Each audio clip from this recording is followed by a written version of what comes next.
Rhea Ripley fans, you are going to want to hear this crazy story involving your girl in this video. I'm going to tell you exactly what that is because Rhea Ripley, she shocked the world, or at least she shocked me when she went over Becky Lynch at WrestleMania 40, when she put the Women's World Championship on the line against the man, right? It was the opener. And I thought that Becky Lynch had a legitimate shot at winning the women's world title on WrestleMania Night 1.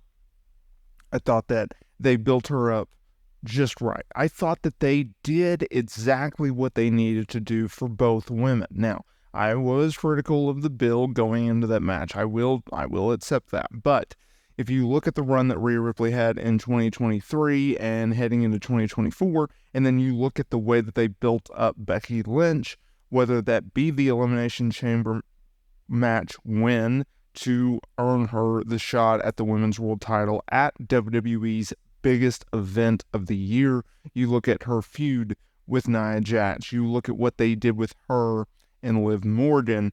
It was very, very interesting. And it built up to the point where, look, Rhea has been champion for over a year. 2023 was the year of Rhea Ripley, right? From the continuation of her rise as a member of the Judgment Day alongside Damian Priest and Finn Balor and Dominic and now JD Madonna. You look at the way that they built her up heading into WrestleMania 39 by winning the women's Royal Rumble match, beating Charlotte Flair for the SmackDown Women's title, and then going on and defending it night in and night out across live events, television, and PLEs. You look at what they did with Becky Lynch, where she continuously gained momentum, right? Week in, week out, victory after victory. And so you had Rhea Ripley, who has been a dominant champion for over a year, and you have this rising tide as the man 2.0, and they were going to go on a collision course at WrestleMania. I just thought that was the right time to do the title change, right? Because if it's not Becky at this point in time, with all of the momentum behind her, everything that they have done, who else could do that, right? Who else could defeat Rhea Ripley? Because she's been a very, very good and dominant champion, right? It's no different from who's going to dethrone Roman Reigns. Well, it has to be Cody Rhodes.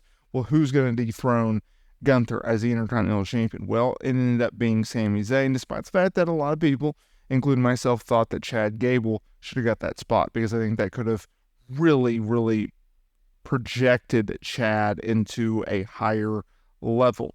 And with Rhea Ripley, she looked amazing coming out to the ring. She had a special entrance, right? She had a live entrance. But in today's video, what I wanted to talk about was a situation that happened before she even got into the ring, because Rhea Ripley, she's a very honest person.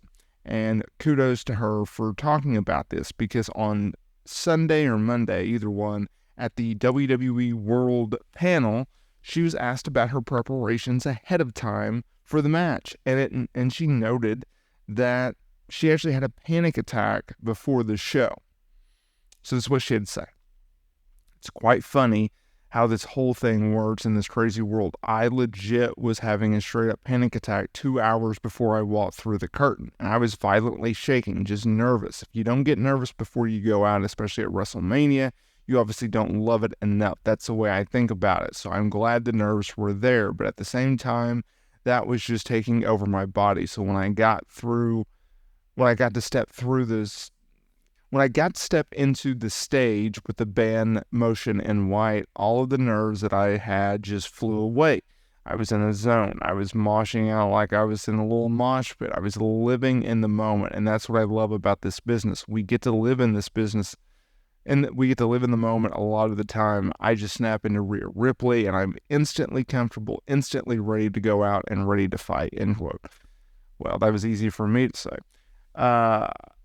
Look, Rhea Ripley, as someone who deals with panic attacks, more not than with anxiety attacks. I have anxiety and depression, but with Panic attacks, they are so much worse than anxiety. Anxiety you can control on levels.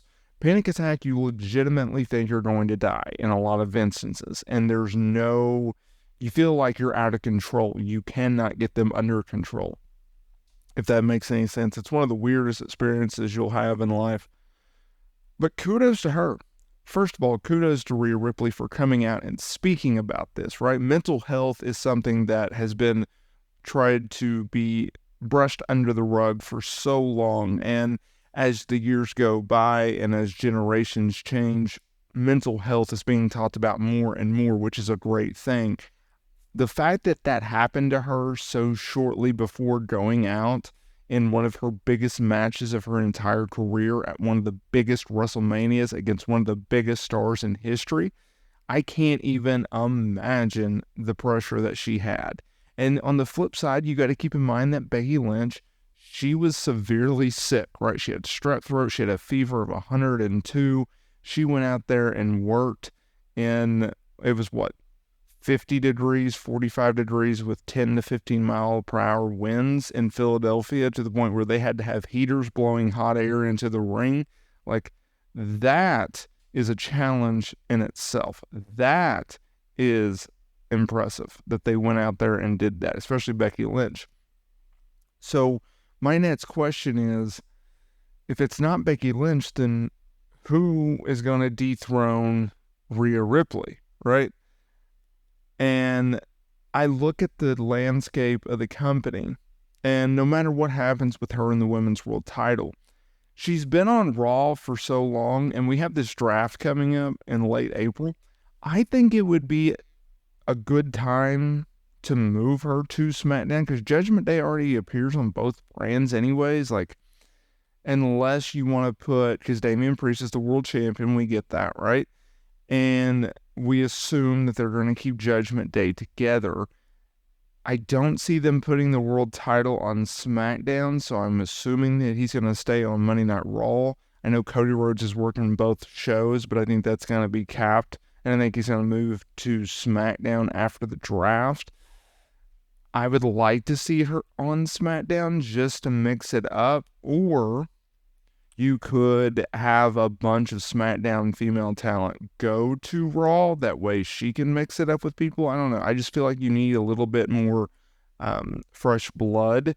And I also think you need to kind of stack up that female roster on Raw compared to a loaded SmackDown. Right? A Bianca Belair, perhaps. Maybe a Charlotte Flair when she comes back. You move her to Monday Night Raw from SmackDown. Either way, it's going to be very interesting to see what they do. Let me know down in the comments here below, what do you think about this wild story? And I will see y'all in the next video.